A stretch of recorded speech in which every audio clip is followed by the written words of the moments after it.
안녕하세요. 곽종호입니다. 오늘 정말 재밌는 내용을 할 건데, 우리가 이제 부동산 금융이라고 하면 이 부동산학의 꽃이라고 할 수 있죠. 그런데 이 금융이라는 말이 어떤 말이냐면 쇠 금자에 녹을 융자를 써서 이 쇠를 녹여서 흘려보낸다, 이런 의미거든요. 좀 이미지화 되시나요? 그러니까 이 돈이 막혀 있지 않고 계속 녹아서 흘러다니는 거야. 이것을 바로 금융이라고 합니다. 우리가 이 부동산 금융은 부동산을 투자하는데 이 돈의 흐름, 돈을 어떻게 마련하냐, 이게 바로 핵심이죠. 그래서 이번 시간에는 부동산 자금 조달의 형태에 대하여 학습하도록 하겠습니다. 자, 31번. 금융기관이 프로젝트 파이낸싱을 제공하고 시행사에게 위험 방어를 위한 요구를 할 수 있다. 자, 여기서 우리가 프로젝트 파이낸싱이라는 개념이 나오는데요. PF라고 되어 있죠. 프로젝트 파이낸싱. 우선 이 프로젝트라는 것은 대규모 개발 사업을 의미합니다.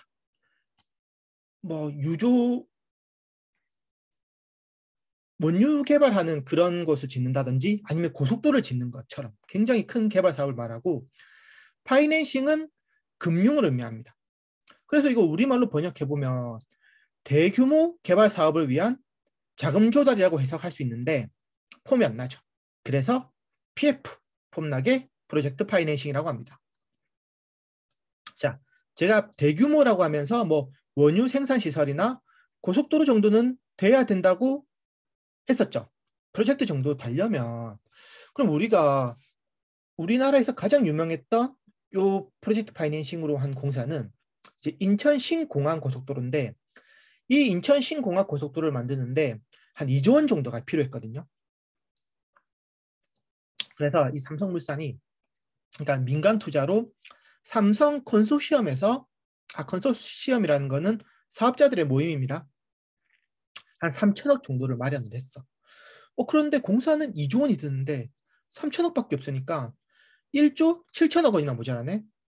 그러면 이제 1조 7천억 원을 프로젝트 파이낸싱으로 한번 조달해 보겠습니다. 자, 일단 사업주가 나오는데, 사업주는 이제 수익을 지대해야 하는 사람인데, 이 사업주는 삼성 컨소시엄이라고 할 수 있겠죠. 그리고 우리가 이제 사업을 하려는데 1조 7천억이 부족해. 근데 그 돈을 누구한테 빌립니까? 너무 큰데, 1조 7천억이란 돈은. 그래서 금융회사도 산업은행 정도를 찾아가야 되겠죠. 그래서 산업은행에 가서 우리가 고속도로 만들 거니까 돈 좀 빌려줘 하고 말했더니, 야, 이거 산업은행 입장에서도 이게 부담이 되는 거야. 그래서 여러 가지 은행, 보험사 이런 여러 금융기관을 모아가지고 투자자를 결성해서 1조 7천억 원을 만들었어요. 이 돈을 빌려주는 이 금융기관들을 우리는 대주단 또는 대부단이라고 합니다. 근데 우리가 이제 돈 얘기를 하고 있는데, 엄마가 한 달 용돈을 애한테 줬으면 이건 애들마다 다르지만은 그 한 달 용돈을 하루 아니면 일주일 만에 다 쓸 수 있죠. 그리고 막 책 사라고 준 돈 막 과자 사 먹고 PC방 갈 수 있죠. 이 대부단 입장 또 엄마의 마음 같은 거야. 내가 이 큰 돈을 한 번에 줘버리면 이거 좀 여러 가지 위험이, 좀 시나리오가 예상되거든요. 이 회사가 망할 수도 있고, 아니면 사업하라고 준 돈을 다른 자기 사업이나 부동산 투기를 할 수도 있고, 때문에 안전장치가 필요하겠죠. 그래서 이 안전장치로 사업 시행사 SPC라는 프로젝트 전담 독립법인을 만듭니다. 그리고 사업주는 이 사업권을 이 시행사에게, 이 시행회사한테 전부 다 줍니다. 그리고 이 대주단들은 사업 시행회사한테 대출을 해주는 겁니다. 사업 시행사가 대출자, 차주가 되는 거죠.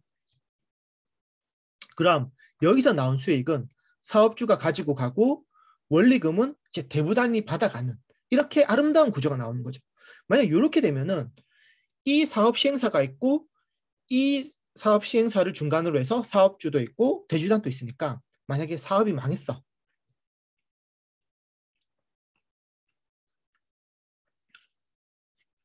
만약에 사업주가 망했어. 그러니까 사업주가 삼성 자체가 망한 거야. 그래서 삼성 자체가 망해도 이 사업 시행 회사는 이 프로젝트만을 위해서 만든 거니까 독립된 법인이니까 사업주가 망해도 문제가 없겠죠. 그래서 조금 안전한 게 있는데 이 사업 시행사 역시도 이 프로젝트를 위해서 급조한 회사죠. 이 프로젝트 때문에 이거 해야 되니까 빨리빨리 만들어버린 거야. 그런데 이 급조된 회사를 믿고 1조 7천억이나 되는 돈을 이거 대주단에서 쉽게 건넬 수 있을까요?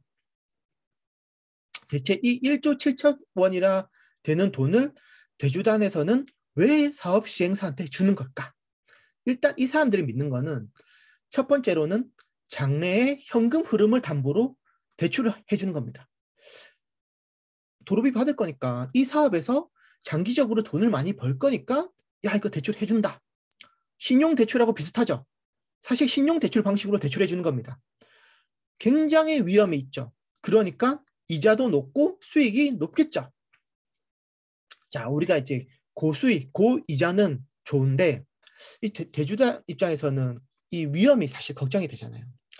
이거 이자 높다고 대출 막 해줘도 뭐 나중에 망하면 어떡하지? 큰일 나면 어떡하지? 이런 걱정이 될 거니까 내가 이 사업이 진짜 성공할 수 있을지 아니면 내가 이 원리금을 문제없이 회수할 수 있을지 끊임없이 고민합니다. 그런데 이제 은행에 앉아있는 사람들이 뭐 고민해봐야 뭐가 있겠습니까? 앉아있는 사람들이 뭐 고속도로가 뭔지 뭐 기름은 어떻게 나오는지 이 사람들이 알겠어요? 그래서 뭐 신용평가 회사, 뭐 법률회사, 전문가 집단 보험회사 같은 이런 전문 기관에 자문을 구합니다. 그래서 이 자문을 구해서 이 수익 여부에 대한 평가를 받습니다.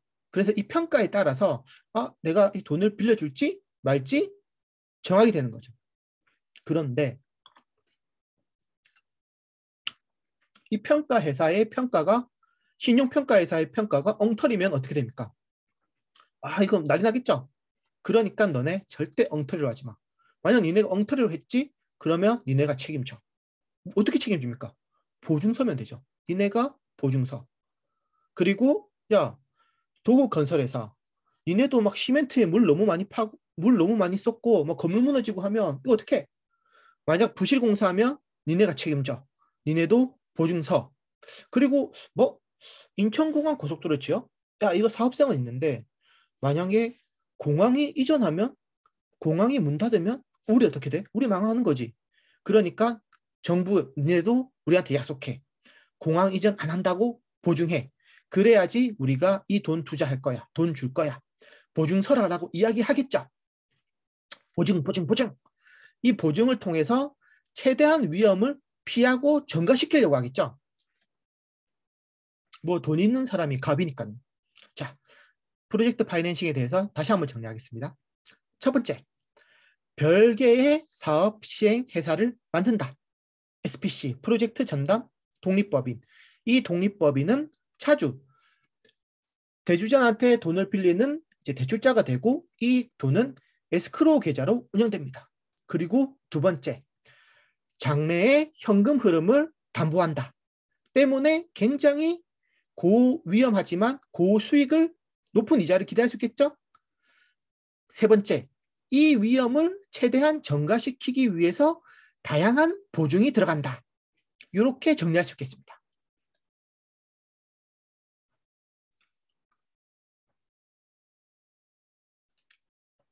그리고 이제 이 프로젝트 파이낸싱은 또 몇 가지 도드라진 특징을 가지고 있는데 이 부분이 또 시험에 또 자주 출제가 되거든요. 첫 번째는 비소구 금융입니다. 또는 제한적 소구 금융이라고 하는데 소구가 뭐지? 이 소구라는 거는 쉽게 우리 말해서 청구라는 말입니다. 청구한다. 우리가 청구권이란 말 쓰죠. 대금 청구한다. 요금 청구한다. 청구라고 쓰면 편할 텐데 이게 소구라고 돼 있으니까 우리가 좀 헷갈릴 수 있는데 이게 청구로 바꾸시면 됩니다. 그러면 비소구 금융이라는 것은 청구할 수 없는 금융이란 말이죠. 돈 달라고 할 수 없는 거야. 그리고 뭐 제한적 이란 말은 제한적으로는 청구할 수 있겠죠. 그러니까 예를 들어서 우리가 이 사업이 망했어. 그러면 일단 1등으로 사업 시행회사 SPC가 망한 거죠. 그러면 야, 이거 사업 시행 회사 망했으니까 삼성 컨소시엄 망했으니까 삼성 사업주 니네가 대신 돈 갚아라고 말할 수 있을까요? 근데 이렇게 말할 거면 애시당초 이 책임을 사업주가 질 거면 사업 시행 회사를 만들 이유가 없죠. 사업주한테 바로 돈 주면 되지. 원칙적으로는 사업이 망하더라도 우리가 사업주한테 돈 갚으라고 말할 수가 없습니다. 이걸 비소구 금융이라고 합니다. 청구할 수 없어. 그런데 실제로는 사업주가 뭐 일정 부분 자기들도 보증을 서거든요. 그러면 이 보증받은 만큼은 청구할 수 있습니다. 그래서 이것을 제한적 소구 금융이라고 합니다.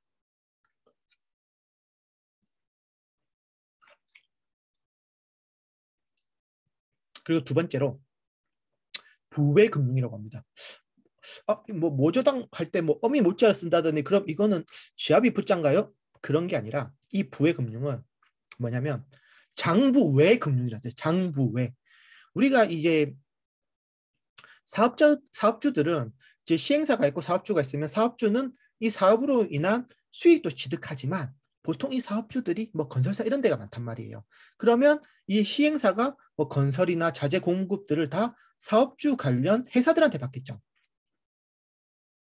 그래서 이 사업주들의 뭐 계열사나 관계사들이 하도급 공사하고 자재되고 사업을 한단 말이에요. 그래갖고 이 사업주들이 돈을 받아서 사업을 하는데 실제로 돈을 가지고 사업은 돈은 굴리는데 장부에는 돈꾼 사실이 없어. 왜? 돈은 사업 시행 회사가 꿨으니까. 사업 시행 회사가 돈은 굴리니까. 그래서 사업주 입장에서는 부외 금융입니다. 장부외 금융, 장부에는 없다. 사업주의 장부에는 없는 부외 금융이다. 왜 이것이 가능하냐? 프로젝트 파이낸싱은 사업주와 법적, 경제적으로 분리되어 있기 때문에.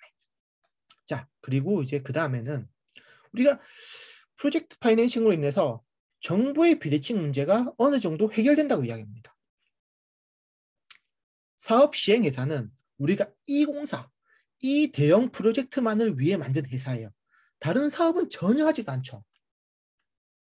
그러니까 뭐 우리가 다시 삼성 얘기로 돌아간다면 대주단이 삼성한테 돈을 빌려줘야 되는데 우리가 이 위험 분석을 하려면 삼성이 가지고 있는 모든 리스크나 하는 일과 재무 상태를 알아야 되잖아요.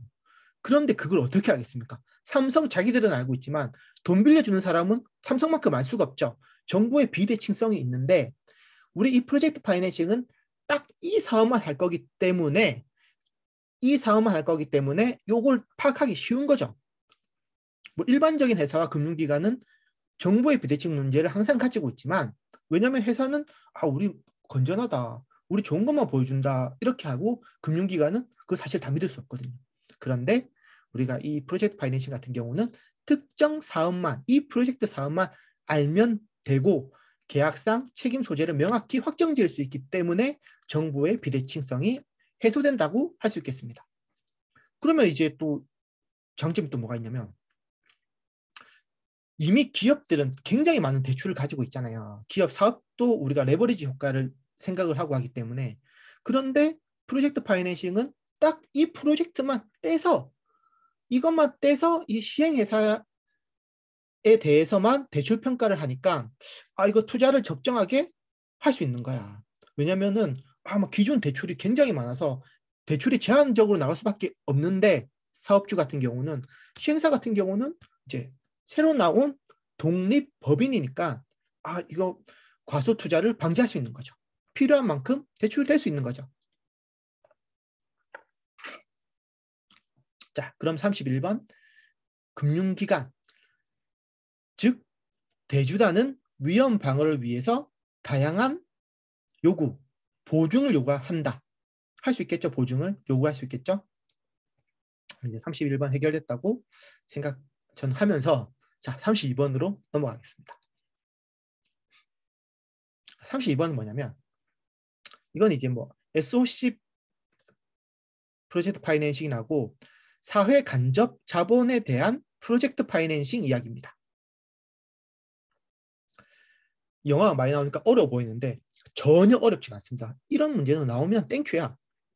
자, 우리가 이제 32번 제가 선지를 읽어드리면 학교 시설, 문화시설 등 시설 이용자로부터 사용료를 징수하기 어려운 사회 기반 시설의 건설 방식은 BTL이다. 자, 우리가 여기서 뭘 생각해야 되냐면 학교나 문화시설 등 사용료를 수하기는 어렵지만은 실제적으로 뭐 사용료는 뭐 임대료의 모습이든 어떻게든 당연히 나오겠죠. 그리고 우리는 BTS는 아는데 BTL은 몰라. 자, 우리가 이걸 생각하고 이제 학습을 하셔야 되는데 뭐 BTL 외에도 뭐 BTO, BOT, BLT가 있는데 이것들은 전부 다 민간 자본 유치 사업을 방법을 의미합니다. 그리고 이제 이거 하기 전에 이 부분에 이제 영어 단어를 조금 아시면은 조금 쉽거든요. 그러면 빌드라면 이제 건설, 트랜스펄이라면 이제 트랜스펄 이전하는 거, 이전하는 걸 뜻하고 리스는 임대, 리스 빌리는 거 의미하 차리스 아시죠? 리스는 임대를 의미하고 오 같은 경우는 원 소유나 아니면 오퍼레이트 운영, 내가 운영하는 거, 운영하고 수익 내는 거, 오퍼레이트를 의미합니다. 영어 단어 한번 봐주시고 실제적으로 시험에 나오는 거는 BTL입니다. 그런데 이제 BTO부터 한번 설명을 드리면은 자, 우리가 고속도로를 만들려고 해. 고속도로를 만들려고 하는데 뭐 정부에서 만들 수도 있지만 민간 자본을 유치해서 고속도로를 만들면 이건 뭐 사회적 인프라가 조금 더 발전할 수 있겠죠. 그런데 이제 민간 자본을 유치한다는 것은 투자자들 입장에서는 수익을 봐야 되는 거야. 그렇기 때문에 고속도로 통행료가 비쌀 수밖에 없겠죠. 이제 이런 경우 이제 고속도로 같은 경우가 이제 BTO 방식으로 운영되는데 BTO 방식이라는 거는 일단 빌드 건설합니다. 개발하는 거죠. 사업 시행자가 건설하고 개발합니다. 그리고 T는 제가 트랜스펄이라고 했죠. 이전이라고 했죠. 이전을 한다. 소유권을 이전을 하는데 뭐 국가나 공공기관에 이전을 해주고 그리고 운영은 누가 한다? 운영은 사업 시행자가 운영하고 그리고 수익을 얻어가는 이런 방식입니다. 사업 시행자가 소유권을 국가한테 이전해주고 이 도로는 국가 네 거야. 그런데 여기서 일정 기간 동안 돈 받는 건 누구다? 나, 시행자다. 수익은 내가 가져간다. 이게 바로 BTO고 고속도로 같은 경우는 이렇게 수익이 즉각 나기 때문에 BTO 방식이 가능한데 우리가 이제 32번처럼 뭐 학교나 문화시설, 도서관 이런 거는 수익이 잘 안 나오겠죠. 그래서 공공기관에 임대해주고 공공기관으로부터 임대료를 받아서 수익을 만드는 것이 BTL 방식입니다. 즉 이제 개발자가 사업 시행자가 도서관을 개발하고 도서관 부지 개발하고 도서관을 건설해요. 그리고 이 건설한 도서관을 이제 소유권도 이제 트랜스퍼 이전해 주는데 L이 렌트 빌려주는 거죠. 빌려주니까 임대료 수익이 나오겠죠. 그래서 이제 임대료 수익을 가져가는 것이 BTL 방식입니다. 그러니까 이제 뭐 도서관이라든지 문화시설, 학교시설 이런 데 얘기할 수 있는 거죠. 그리고 이제 BOT는 빌드, 건설하고 요때 오는 오퍼레이트, 운영합니다. 그리고 트랜스퍼, 이전해 주는 거고 BLT는 개발, 건설하고 렌트, 임대하고 소유권 이전하는 방식인데 일단 우리나라에서는 부동산 투기 문제 때문에 BOT나 BLT는 뭐 사용하지 않습니다. 자, 그리고 이제 하나만 더. 우리가 이제 부동산 신디케이트 이야기를 할 건데 이 신디케이트는 뭐냐면 쉽게 얘기해서 조합을 얘기합니다. 공동으로 부동산 개발 프로젝트를 수행하는 조합인데 이 조합이 왜 만드냐? 왜 만들겠어요? 자금 조달하려고 돈 끌어모으려고 만드는 거죠. 그래서 이제 개발업자를 신디케이터라고 하는데 이 개발 사업자 신디케이터는 자금이 많이 필요하니까 자금이 있는 사람들, 투자자들을 막 모집할 거 아니야. 투자자들을 막 모집을 해서 이 투자를 받아서 개발 사업자가 개발 사업을 하고 이익이 발생하면 이 투자한 지분만큼 이익을 주겠죠.